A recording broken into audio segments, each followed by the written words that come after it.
Welcome back to the Black Sports Network. My name is Brianna DeBose. This is our Women in Sports series. I have Santia Deck in front of me. We're doing this virtually. We're getting it done for our Women in Sports series for the month of March. Santia, how are you doing? Good. It's been busy, but it's been a productive day. Absolutely. Now, I'm going to run down your stats a little bit. If you all do not know, Santia is a female football player for the Women's Football League Association's Los Angeles Fames. You're a brand owner, you're an influencer, you're doing all these really cool things, making an impact in your field and beyond. You're a former track runner, all of these good things we're going to kind of get into. But for now, first question I have for you is, what's a project that you're really excited about right now? Oh man, honestly, I have so many. I would definitely say my main focus right now is my shoe company, which is Tronos. Mm-hmm. So we are just planning to really just take over the shoe industry. Mm-hmm. So we have a lot of exciting things coming that's going to kind of shake up the market. Mm-hmm. So, and I have some other things. I have a fitness app coming out very soon as well. So I'm super excited about that. Oh. And then I also have a social media e-learning program coming out, and I have some other things that I can't talk about, but just know I have a lot going on. So I've been busy, very busy. Yeah, it sounds like you've definitely taken you've taken the pandemic by its head and kind of just flipped it and just made it your own. Most definitely. Yeah, the virtual reach is crazy, and there's so much just out there that we didn't even tap into before now, especially being virtual. So kudos to you. And we'll get into more about your brand because I got to hear all about how it got started. But first, I want to hear more about you and your professional career, because you are a professional football player, like pads, tackle, cleats, all of it. Now, please walk us through how this came about. Was this something that you always aspired to be? Because I know that you ran track for a number of years. Please tell us how this kind of went down. Like, what was going through your head? How did this come about? Yeah. So, honestly, I don't really have like a super amazing story about how I kind of got into football. Mm-hmm. To be honest, like I was very much focused on track and field and rugby before before this opportunity came. I played flag football right after college. So I was doing the flag football thing, made the national team and stuff. And I was, having fun with that. But honestly, like how it really came to be was I was training for the Olympics. I was an Olympic hopeful for rugby. So I was hoping to make the USA team. Wow. New to the sport. So I was like trying to learn like probably 10 years worth of like rugby stuff in like a matter of months. Yeah. And so I was traveling the world. I was in New Zealand. I was in London. I was in Fiji. I was in all these different places to like trying to learn really quickly so that I could get a chance to get in front of the USA coach. Unfortunately, because I was doing all that and I was training and not resting, my body kind of shut down. And eventually like I ended up getting injured. So the USA rugby stuff kind of came to a halt. But after that happened, like I kind of went into a depression because I don't think people realize like when you are training like a whole year for one opportunity and then it just like it without any control, like it kind of ends abruptly. It's traumatizing. So for me, I was like, dang, like what am I supposed to be doing now? Like the whole year and all my money went into like hopefully making this USA team. So went into like a 2 to 3 month depression. I remember my mom came in one day and she was like, hey, Santia, look, I know you're depressed. I know you're sad. I know you're hurt, but you have to give God the reins of your life. Allow him to like really work right now because I know you don't know what's next for you, but he does. And he told me to get on, just pray about it. And I remember that night I got on my knees and I like cried my soul out. And I was like, God, I don't know what you have next for me. I don't know why I did all this. I trained for a whole year for this one opportunity. That was over. And I'm gonna just give you the reins over my life and allow you to do whatever it is you're gonna do. And literally like 2 to 3 months later, I got a call from Lupe Rose, who owns the WFLA, and she made me an offer that I couldn't refuse. And little did I know, she was like, she's been scouting me, just watching me since I was in college. Wow, so just plotting. You never know who's watching. And she actually contacted my mom when I was at a rugby camp, and she had told her about the league, but my mom was like, well, she's on the road to Olympics, so she can't really focus on football right now. And she just said, okay, well, let me know how that goes. And I guess she realized that I didn't make the team, and then she came and made that offer. So you never know what God has in store for you. You never know why, things don't work out and why doors, certain doors close so that other ones can open. that's kind of like my testimonial. Like, I really just gave it to God, and he really just showed out. And now I'm here. Wow, that's a heck of a story. I like rugby. First of all, you don't hear about a lot of Black women playing rugby. Oh, I know. You're it was really random, to be honest. It sounds dope though. Like, it sounds really cool. I can't even lie. Like, I wish I knew about rugby when I was younger. Yeah, because I felt head over heels in love with the sport. It's very tough. It's very brutal. But the people you meet, the places you go, I mean, you're not gonna find it in any other sport. So I love it. Yeah, I played basketball my whole life into college. And I always think of like, yo, what if I was playing tennis? Or like, what if I played lacrosse? Or like just different sports that you don't always get introduced to, especially not from, the Black community. Not all the time you have access to those types of sports. And, you just never know where it could lead. So that's dope. I mean, now you're here now and things are, business is booming. So it's like, it's good. Now, yeah, absolutely. Kind of speaking to your impact and social media and all of that, Uncle Ben says, with great power comes great responsibility. At what moment did you know that you were an influencer, and how do you leverage your platform for social impact and social good? Yeah, man, honestly, I would have to say like when I really graduated from college, because I was probably maybe like 70 to 80K at that time. But I had clients. I was doing training and different things like that. And I had a lot of people saying, hey, you inspired me to get back in the gym. You inspired me, keep going, because I was really starting my entrepreneurship at that time. And it was tough being trying to focus on sports and also, trying to be a business owner. But I was doing pretty good at, what I was doing. So I just realized that a lot of people were like, hey, you might not know me, but you inspired me to go after my dreams. And honestly, yeah, I would have to say when I graduated from college and I really could focus on social media, not school, I was like, okay, yeah, this is different. And as far as like what I do to kind of like, I guess, utilize my platform for good, I try to show people that anything is possible. And that it's possible to break through glass ceilings. And the only limitations you have is the ones you set on yourself by how I walk, by how I live my life. So I try to post as much as I can about the things that I'm doing. I don't only just post like when I'm doing good things, because everybody does that. But I post when I'm like maybe in a depression, or I post when I'm like not having a good day of practice or whatever's going on. So I try to show them that I'm human, and that just because you're on a certain path and things aren't always perfect, that doesn't mean that you're not going to get to the end result. So I try to show people that, with perseverance, with keeping your faith and everything like that, anything is possible. And I just try to be a positive role model, and yeah, that's kind of what I try to do. I love that. You mentioned that you never know who's watching your stuff, who's interacting with the content, who's being impacted by what you're doing or what you're saying. And I love that you said that, because, we all are human. And a lot of times social media kind of takes away from the human experience, because a lot of times we've kind of created this, oh, I have to be perfect on socials. And it's like, no, man, like you get more engagement by just being yourself, by posting, like, yo, I dropped the ball today, or I did X, Y, and Z, or I'm looking a hot mess today because I'm just not feeling it. Like, it's the human side of social media. And I think that's being tapped into even more. So definitely thank you for saying that. Now you mentioned kind of your journey, and you mentioned, your blessings and how you kind of had to be able to go from a low point to be able to see what was kind of in store for you, and that redirection, because not all negatives or just, what's the word I'm looking for? Not all no's are a no, technically. Sometimes it's a redirection, right? So what life lessons do you carry with you as you train? And what was something that you learned from a very early age that kind of helped you stay on this course and being at the top of your sport?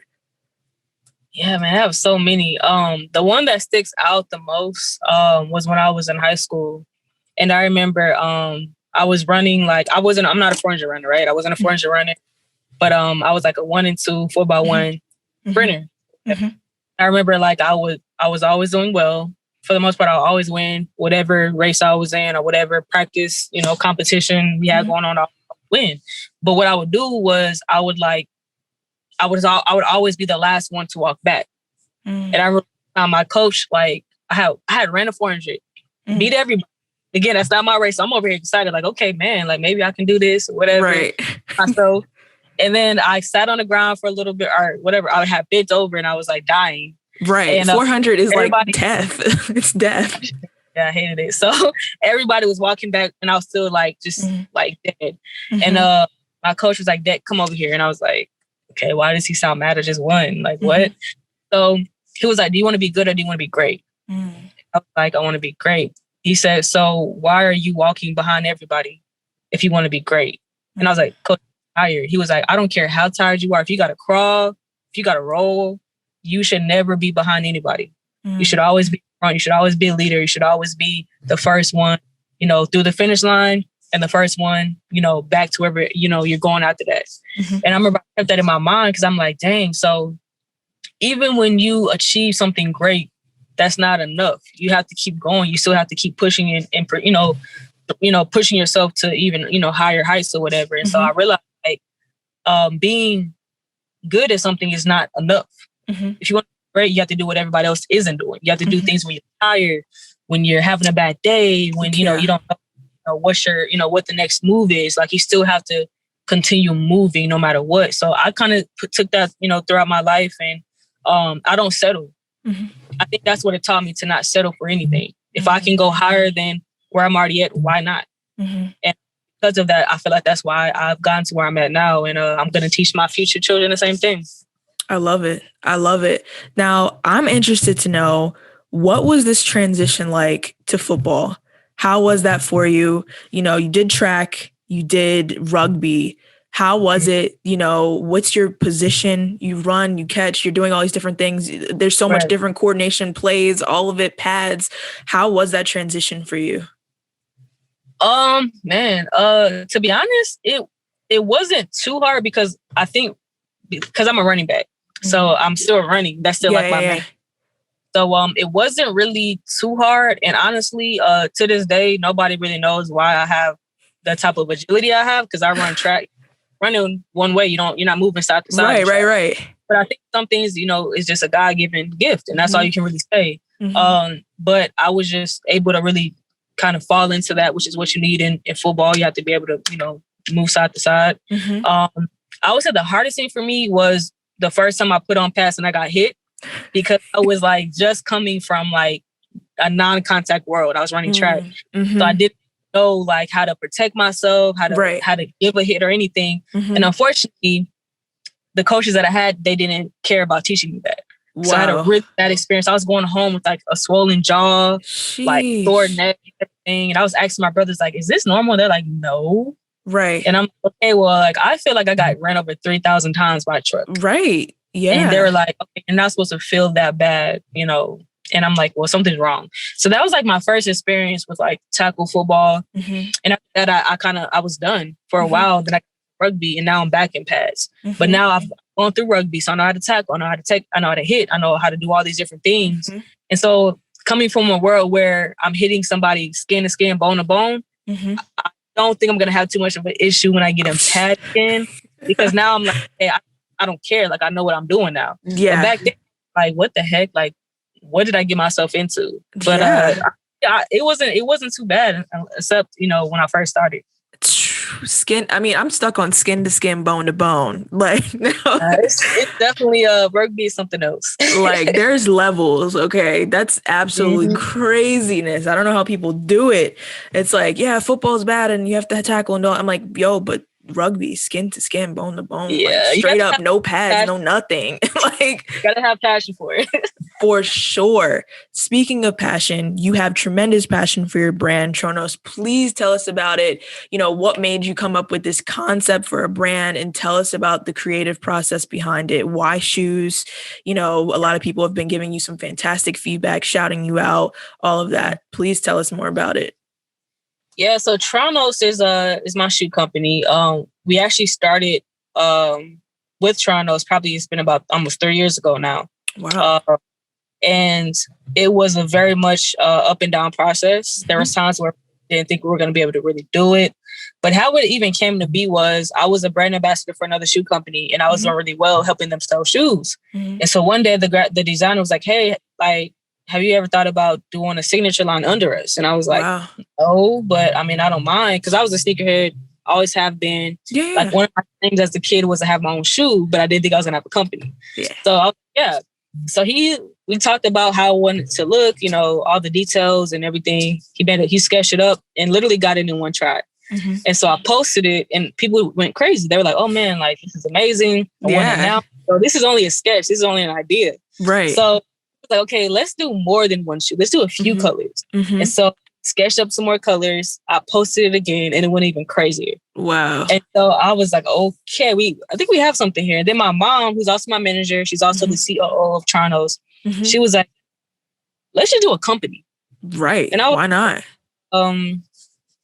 That sounds great, but we have to go against Adidas, like all these big dogs. And I'm like, that's possible. She's like, first of all, you have the engagement, you have the following, you have the support. I think you will do fine. And I was like, that's great, but I just don't think that's even attainable. You know, I don't think that's possible. She was like, why not?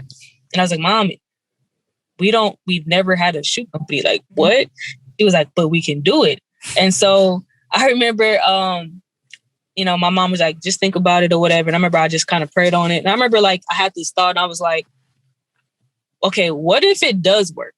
You'll be solidifying not only your future, your current family's future, but generations to come, your kids, everybody. So you'll be breaking generational curses, you know, generational wealth will be, you know, and, you know, all that stuff. And so, and then I was like, and if it doesn't happen, at least you can say, I tried to, like, literally create a shoe company. Who can say?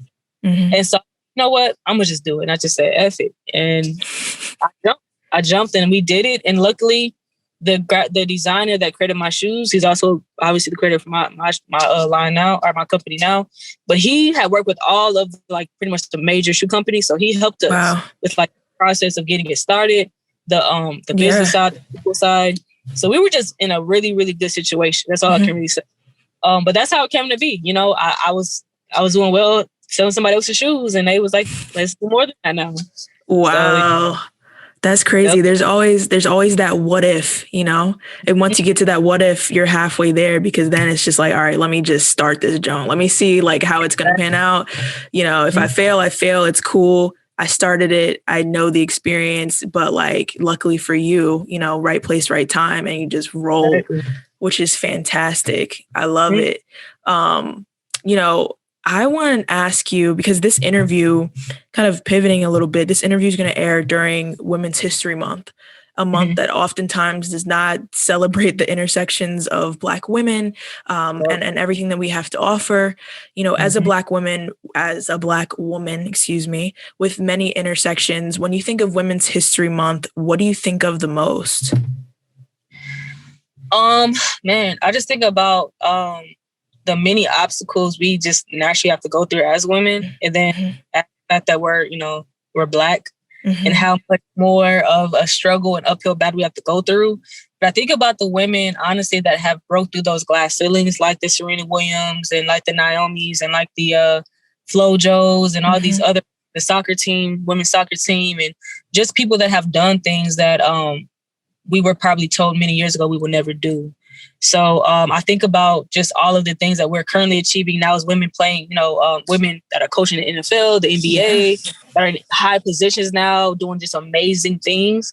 And honestly, I just think about how far we have came and how far we're about to go. Like, we're just on, like, the cuff of, like, what we're really about to do. So I'm just I'm excited to kind of add to that, you know, my own way. And I'm just excited to see, like, what else we are going to achieve as women, you know, and definitely in the sports world, because I feel like there's so many doors opening now. And it's like, I feel like there's no limits now.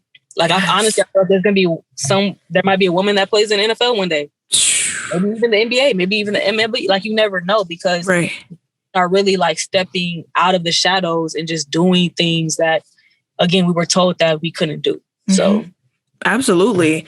And kind of, the Sarah Fullers of the world, right? The woman who got to kick, in a Power 5 football game, like was killing it. You've gotten to go to NFL Combine, like you've had that experience. What's that like? What is that like? I'm intrigued to know, like, what do football guys say?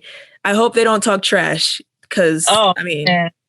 It's been an interesting journey, to say the least. I have a lot of great positive feedback. Of course, I have some negative stuff. Honestly, most of the time, people are just intrigued. People are kind of in awe that I really play football, and I got to show them. I always have to prove myself that I actually play. Right. But honestly, it's been amazing. I've met so many people. I've got to do a lot of different things. It's been like a roller coaster ride. It happened so quickly. Like once I went viral, after I made history, like my life had just did a 360. Yeah. So it's just like, I don't know. Even to this day, I'm still kind of in awe about just what's happening in my life. But yeah, I mean, it's a double-edged sword. You can have people that love it, you got people that hate it. Right. And yeah, I mean, not to get on the guys, but there's always going to be guys that are talking trash against women's sports. It's always going to be like, man, I mean, and for women's basketball, it's always like, yo, you can't beat me one-on-one. You can't do this, blah, blah, blah. And it's like, yo, come on. Like, just respect the game for what it is and respect, the craft and all of that. But obviously we're making waves. So I think a woman in the NFL game or another, a male professional league is going to happen sooner rather than later, to be honest, because they need some help. Not just on the coaching side, on the playing side. For sure. My last question for you before we kind of get into some quick fire questions is please give some advice to, entrepreneurs, the ones who have the fantastic ideas, but are too scared to pursue their passion. Like, please drop some knowledge on those folks. Honestly, the best advice I can give is if you want to go get it. And that pretty much means like no matter how many times you have to fail, how many times you have to break, how many times you have to just, lose certain people, sacrifice whatever it takes, if that's your baby, protect it like it is, and do whatever it takes. Do what people aren't doing. Put in that extra effort, that extra work when nobody else is doing that or everybody else is sleeping. And if that's your dream, you have to make sure that you're doing whatever you can do to get there and to protect it, because people are going to always tell you what you can't do. And it's up to you to believe that you can. And yeah, man, like if you want to go get it, simple as that. If you want to go get it, period. Period. Yeah. All right. So my last section of my interviews, I love to get into some quick fire questions. So you can either answer with one sentence or one word or less. Okay. Cool. You ready? Okay. Yeah. East Coast or West Coast? East Coast. Favorite NFL team? Patriots. Ooh. Favorite place you've traveled? New Zealand. Favorite team that you've played? That I played.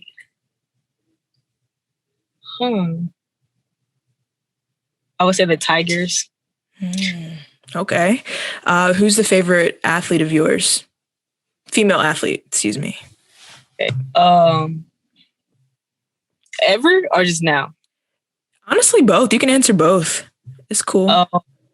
Lojo as far as ever. Right now, I would have to say probably Naomi. Osaka? Yeah. Yo, she's going crazy right now. She's going crazy right now. Top female athlete earner. Like, ooh, she's doing it. She's humble, which I love. Absolutely. I love it. I love seeing her growth as she kind of gets more popular and gets more comfortable with herself and talking to people. My last question for you is, what would you do if money was not a concern? Like you were just like, things were just solidified over here. You didn't have to worry about it. What would you be doing? First of all, I'll be traveling the world. I would never be in America. I would always be, somebody running up out of here. I'll be out here real quick. Building all types of schools, all types of school programs, helping a lot of just like, well, let me take that back.